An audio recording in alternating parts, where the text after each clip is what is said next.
ಗಂಗಾವತಿ ತಾಲೂಕಿನ ಚಿಕ್ಕರಾಂಪುರದ ಶ್ರೀ ಆಂಜನೇಯ ಅಂಜನಾದ್ರಿ ಬೆಟ್ಟಕ್ಕೆ ಹನುಮ ಜಯಂತಿಯ ಮಂಗಳವಾರದಂದು ಪಾದಯಾತ್ರೆಯ ಮುಖಾಂತರ ಆಗಮಿಸಿದ ಜೆಡಿಎಸ್ ಪಕ್ಷದ ಮುಖಂಡರು ಶ್ರೀ ಆಂಜನೇಯಗೆ ಪುಷ್ಪಾಲಂಕಾರ ಮತ್ತು ಪಲ್ಲಕ್ಕಿ ಹೊರುವ ಮೂಲಕ ಶ್ರೀ ಹನುಮ ಮಾಲಾಧಾರಣೆ ದಿನದಂದು ವಿಶೇಷ ಪೂಜೆಯನ್ನು ಸಲ್ಲಿಸಿದ್ದಾರೆ. ಈ ಸಂದರ್ಭದಲ್ಲಿ ಜೆಡಿಎಸ್ ಪಕ್ಷದ ರಾಜ್ಯ ಕಾರ್ಯಾಧ್ಯಕ್ಷ ರಾಜು ನಾಯಕ್ ಮತ್ತು ಜೆಡಿಎಸ್ ಪಕ್ಷದ ಕೋರ್ ಕಮಿಟಿ ಸಮಿತಿಯ ಸದಸ್ಯರಾದ ಸಿವಿ ಚಂದ್ರಶೇಖರ್, ಕಾಂಗ್ರೆಸ್ ಪಕ್ಷದ ಹಿರಿಯ ಮುಖಂಡರಾದ ಬಸವರಾಜ ಸ್ವಾಮಿ ಮಳೆಮಠ, ವಿಧಾನ ಪರಿಷತ್ ಸದಸ್ಯರಾದ ಹೇಮಲತಾ ನಾಯಕ್ ರವರು ಅಂಜನಾದ್ರಿ ಅಭಿವೃದ್ಧಿ ಕುರಿತು ಮಾತನಾಡಿದರು. ಈ ಸಂದರ್ಭದಲ್ಲಿ ಕೋನರೆಡ್ಡಿ ಮಂಜುನಾಥ್, ಶ್ರಾವಣಕುಮಾರ ರಾಯ್ಕರ್, ಶರಣಪ್ಪ, ರುದ್ರೇಶ್ ಡ್ಯಾಗಿ, ವಕೀಲರಾದ ರಾಜೇಶ್ವರಿ ಸೇರಿದಂತೆ ಜೆಡಿಎಸ್ ಪಕ್ಷದ ಮುಖಂಡರು ಭಾಗವಹಿಸಿ ಶ್ರೀ ಆಂಜನೇಯ ಬೆಟ್ಟದ ಪಾದುಗಟ್ಟಿಯಲ್ಲಿ ವಿಶೇಷ ಪೂಜೆಯನ್ನು ಸಲ್ಲಿಸಿದರು.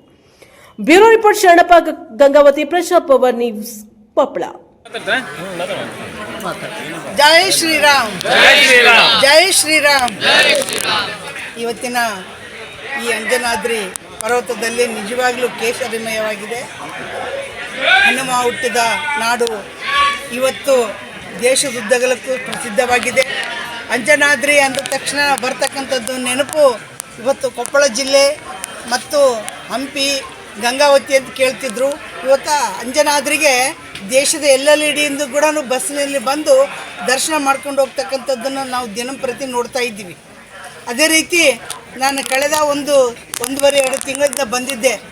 ಇಲ್ಲಿರ್ತಕ್ಕಂಥ ಶೌಚಾಲಯಗಳು ಮತ್ತು ವಸತಿ ಗೃಹಗಳನ್ನು ನೋಡಿದಾಗ ಇನ್ನೂ ಡಿಸೆಂಬರಲ್ಲಿ ಮುಗಿಸ್ತೀವಿ ಅಂತ ಹೇಳ್ತಕ್ಕಂಥ ಕೆಲಸ ಇಲ್ಲಿ ಇಲಾಖೆಯಿಂದ ಆಗಿತ್ತು.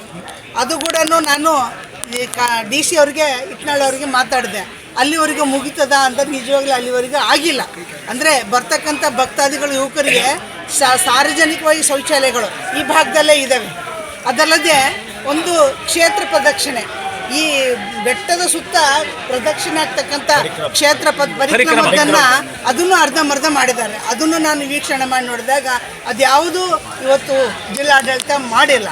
ಆದರೂ ಪಾಪ ಭಕ್ತಾದಿಗಳು, ಯುವಕರು ಹೆಚ್ಚಾಗಿ ಇರೋದ್ರಿಂದ ನೀವು ಪಾದಯಾತ್ರೆ ಮೂಲಕ ಇಲ್ಲಿ ಬಂದಾಗ ನಿಮಗೆ ಕುಳಿತುಕೊಳ್ಳಲು ಒಂದು ವಿಶ್ರಮಿಸಬೇಕಾಯ್ತಂದರೆ ಗಿಡದ ನೆರಳೇ ಆಶಯ. ಅಂಥದ್ರಲ್ಲಿ ಇವತ್ತು ಮುಂದಿನ ಒಂದು ವರ್ಷದಲ್ಲಿ ಆ ಕೆಲಸಗಳು ಆಗ್ತವೆ ಅಂತ ಹೇಳ್ತೀನಿ. ಇವತ್ತಿನ ದಿನ ತಾವು ಸಾಗರೋಪಾದಿಯಲ್ಲಿ ಮಹಾರಾಷ್ಟ್ರದಿಂದ ಬರ್ತಾ ಇದ್ದಾರೆ, ಎಲ್ಲೆಲ್ಲಿಂದ ಬರ್ತಾ ಇದ್ದಾರೆ, ಆಂಧ್ರದಿಂದ ಕೂಡ ಬರ್ತಾ ಇದ್ದಾರೆ. ನಿಜವಾಗ್ಲೂ ಭಾಳ ಸದ್ಯ ಮಟ್ಟಿಗೆ ಎಲ್ಲ ಕಡೆಯಿಂದ ಬರ್ತಿದ್ದಾರೆ ಅಂದರೆ ಬಸ್ಗಳಲ್ಲಿ ಬಂದು ದರ್ಶನ ತೆಗೆದುಕೊಂಡು ಹೋಗ್ತಕ್ಕಂಥ. ಕಳೆದ ಒಂದು ವಾರದಿಂದ 15 ದಿವಸದಿಂದ ನಾನು ಬಂದವಾಗ ನಿಜವಾಗ್ಲೂ ಉತ್ತರ ಭಾರತದಿಂದ ಟೂರ್ ಬಂದಿದ್ದರು. 4 ಬಸ್ಗಳು ಬಂದಿದ್ದವು.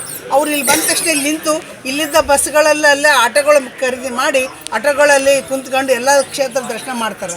ಅದರಲ್ಲಿ ಅಂಜನಾದ್ರಿ ಬೆಟ್ಟ ಎತ್ತಬೇಕಾಯ್ತು ಅಂದರೆ ನಾವು ಮೊದಲು ಇಟ್ಟಿರ್ತಕ್ಕಂಥದ್ದು ರೋಪ್ ಕಾರ್, ಅದರದ್ದು ಎಲ್ಲ ನೀಲನಕ್ಷೆ ರೆಡಿಯಾಗಿದೆ.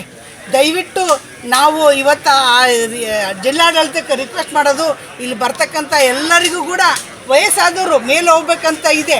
ಈಗ ನನಗೆ ಮೇಲೆತ್ತಕ್ಕಾಗ್ತಾ ಇಲ್ಲ. ಅಂಥ ಒಂದು ವಯಸ್ಸಿದ್ದು ಆದಂಥವರಿಗೆ ಅಲ್ಲಿ ಮೇಲೆತ್ತಬೇಕಾಯ್ತು, ಹನುಮನ ದರ್ಶನ ಮಾಡಬೇಕು. ಆ ದರ್ಶನ ಮಾಡಿದ ಸಾಕ್ಷಾತ್ ರಾಮನ ಬಂಟ ಮಾರುತಿನ ದರ್ಶನ ಮಾಡ್ತೀವಿ ಅಂದರೆ ಪುಣ್ಯ ಬೇಕಿವತ್ತು. ಇಂಥ ಕೆಲಸ ಮುಂದಿನ ದಿನಮಾನಗಳಲ್ಲಿ ಆಗ್ತದಂತ ತಮ್ಮಲ್ಲಿ ನಾನು ಹೇಳ್ತಾ, ಇವತ್ತು ಎಲ್ಲರೂ ಯುವಕರಿದ್ದೀರಿ, ಯಾರೂ ಅವಸರ ಮಾಡಬೇಡಿ, ನಿಧಾನವಾಗಿ ಹತ್ತಿ ನಿಧಾನವಾಗಿ ದರ್ಶನ ತಗೊಳ್ರಿ. ಇಲ್ಲಿ ಆದರೂ ಕಳೆದಕ್ಕಿಂತ ಈ ಸಲ ಪ್ರಸಾದದ ವ್ಯವಸ್ಥೆ ದಾರಿಗುಂಟ ಬರ್ತಾ ಇದ್ದಾಗ ನಮ್ಮ ಸಿವಿ ಚಂದ್ರಶೇಖರ್ ಇರ್ತಕ್ಕಂಥ ಅಭಿಮಾನಿ ಬಳಗದವರು ಉಪವಾಸ ಇರ್ತಾರಲ್ಲ, ನಿಮಗೆ ಒಂದಿಷ್ಟು ತಿನ್ನೋದಕ್ಕೆ ಹಣ್ಣಿನ ಫಲಹಾರ ಕೂಡ ರೆಡಿ ಮಾಡಿದ್ದಾರೆ, ಪ್ರಸಾದ ಕೂಡ ರೆಡಿ ಮಾಡಿದ್ದಾರೆ. ಮಧ್ಯಾಹ್ನ ಮಾಡ್ತಿದ್ರೇನು ಅಂಥ ಒಂದು ವಾತಾವರಣ ಇವತ್ತಾಗಿದೆ. ಆದರೆ ಕಳೆದ ವರ್ಷ ಹಾಗಾಗಿರಲಿಲ್ಲ. ಈ ವರ್ಷ ಸ್ವಲ್ಪ ಉತ್ತಮ. ಮುಂದೊಂದು ದಿನ ಈಗೇನು ಶಬರಿಮಲೆ ಆಗ್ತದಲ್ಲ ಅದಕ್ಕಿಂತೂ ಎತ್ತರವಾಗಿ ಬೆಳೀತಾನೆ ನಮ್ಮ ಹನುಮ ಅಂತ ಹೇಳ್ತಾ ನನಗೆ ಪವಿತ್ರ ಕ್ಷೇತ್ರ, ಪುಣ್ಯಕ್ಷೇತ್ರ ಅಂಜನಾದ್ರಿ, ಆಂಜನೇಯನ ನಾಡು ಇವತ್ತು ಎಲ್ಲೆಲ್ಲಿ ನೋಡಿದ್ರೂ ಕೇಸರಿಮಯವಾಗಿದೆ. ಇವತ್ತು ನಾಡಿನ ಮೂಲೆಗಳಿಂದ ಸಾವಿರಾರು ಸಂಖ್ಯೆಯಲ್ಲಿ, ಲಕ್ಷಾಂತರ ಸಂಖ್ಯೆಯಲ್ಲಿ ಇವತ್ತು ಯುವಕರ ಸಮೂಹ, ಮಾಲಾಧಾರಿಗಳ ಸಮೂಹ ಇವತ್ತು ಬರ್ತಕ್ಕಂಥ ನೋಡ್ತಾ ಇದ್ದಾರೆ. ನಿಜವಾಗ್ಲೂ ಇದು ಒಂದು ಈ ದೇಶದ ಒಳ್ಳೆಯ ಬೆಳವಣಿಗೆ ಅಂತ ಹೇಳಕ್ಕೆ ಇಚ್ಛೆಪಡ್ತಾರೆ. ಯಾಕಂದರೆ ಇವತ್ತಿನ ಯುವಕರು ಆಧ್ಯಾತ್ಮಿಕದ ಒಂದು ಅನುಭೂತಿಯಲ್ಲಿ ಸಾಗಿದ್ದಾರೆ.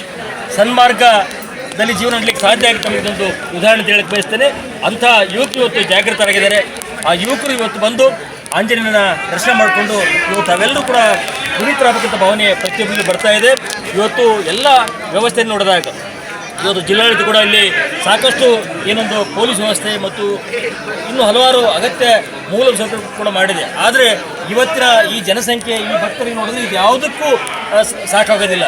ಮುಂದಿನ ದಿನಗಳಲ್ಲಿ ನರೇಂದ್ರ ಮೋದಿಜಿಯವರು ಏನು ಮುಂದಿನ ವರ್ಷ ಈ ಜಾಗೃತ ಸ್ಥಾನಕ್ಕೆ ಬರುವಂತ ನಾವು ಕೇಳಿದ್ದೇವೆ. ಹಾಗಾಗಿ ಮುಂದಿನ ದಿನಗಳಲ್ಲಿ ನರೇಂದ್ರ ಮೋದಿಯವರು ಇಲ್ಲಿ ಬಂದರೆ ಈ ದೇಶದಲ್ಲಿರ್ತಕ್ಕಂಥ ಏನು ಅಯೋಧ್ಯೆಯಲ್ಲಿ ನಾವು ಕಾಣ್ತೇವೆ ಅದೇ ರೀತಿಯಲ್ಲಿ ಇಲ್ಲಿ ಒಂದು ಮೂಲಭೂತ ಸೌಕರ್ಯ ಅಂತ ಒಂದು ಪವಿತ್ರ ಕ್ಷೇತ್ರ ಆಗುತ್ತೆ. ನಾನು ಕೂಡ ಈ ವರ್ಷ ಮಾಲಿನ್ಯ ಹಾಕಿದ್ದೇನೆ. ನಾನು ಭಾಳಷ್ಟು ವರ್ಷದಿಂದ ಮಾಲಿನ್ಯ ಹಾಕಬೇಕಂತ ಬಯಕೆ ಇತ್ತು. ಆದರೆ ಅದಕ್ಕೆ ನಾವು ಅಂತೀವಿ ಅದು ಸಮಯ ಬೇಕು.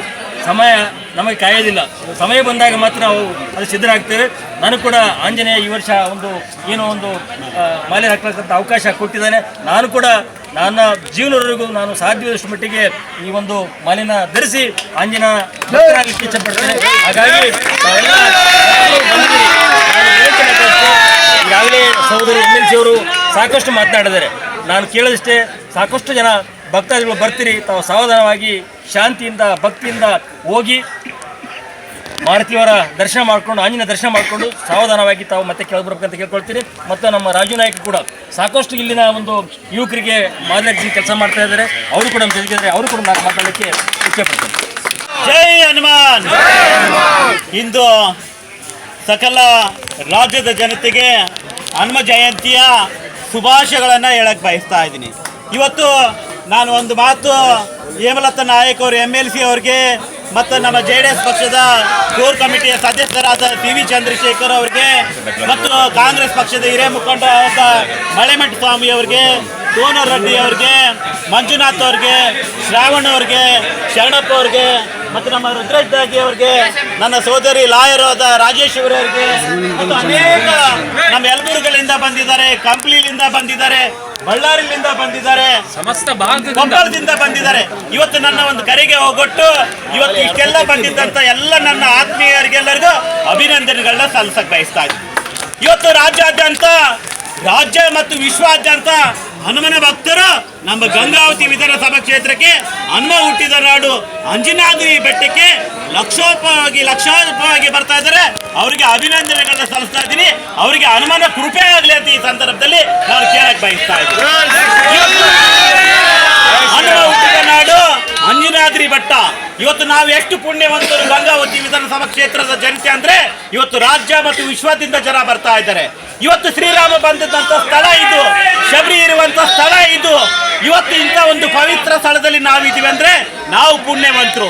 ಇವತ್ತು ಲಕ್ಷೋಪತಿ ಇವತ್ತು ಪ್ರತಿಯೊಂದು ಮನೆಯಲ್ಲಿ ಹನುಮನ ಪೂಜೆ ಮಾಡ್ತಾರೆ, ಪ್ರತಿಯೊಂದು ಮನೆಯಲ್ಲಿ ಶ್ರೀರಾಮನ ಪೂಜೆ ಮಾಡ್ತಾರೆ. ಇವತ್ತು ಅಯೋಧ್ಯೆ ಯಾವ ರೀತಿ ಅಭಿವೃದ್ಧಿ ಆಗಿದೆ, ಅಂಜನಾದ್ರಿ ಬೆಟ್ಟ ಸಹ ಅದೇ ರೀತಿ ಅಭಿವೃದ್ಧಿ ಆಗಬೇಕಂತ ರಾಜ್ಯ ಸರ್ಕಾರ ಕೇಂದ್ರ ಸರ್ಕಾರದ ಮಾಡ್ತಾ ಇದೆ. ಇವತ್ತು ಇಷ್ಟೆಲ್ಲ ಯುವಕರು ಬಂದಿದ್ದಾರೆ, ಲಕ್ಷ ಜನ ಬಂದಿದ್ದಾರೆ. ಇವರಿಗೆ ಅನ್ನದಾಸೋಹ ಆಗಬೇಕು, ಇವರಿಗೆ ಉಚಿತವಾಗಿ ಇರುವಂತ ವಸತಿ ವ್ಯವಸ್ಥೆ ಮಾಡಬೇಕು, ಇವರಿಗೆ ಕುಡಿಯುವ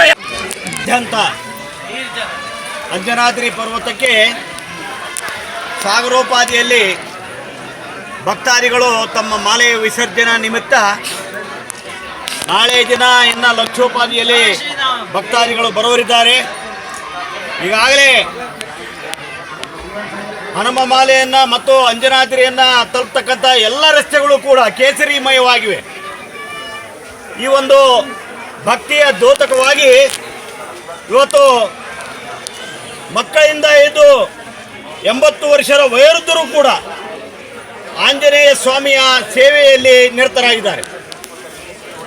ಅದರ ಜೊತೆಗೆ ಇವತ್ತು ಅಂಜನಾದ್ರಿ ಪರ್ವತ ಕೂಡ ಕಳೆದ 10 ವರ್ಷಗಳಲ್ಲಿ ವ್ಯಾಪಕವಾದ ಒಂದು ಭಕ್ತಿಯ ಪ್ರಚಾರವನ್ನು ವಿಶ್ವಾದ್ಯಂತ ಹೊಂದಿದೆ.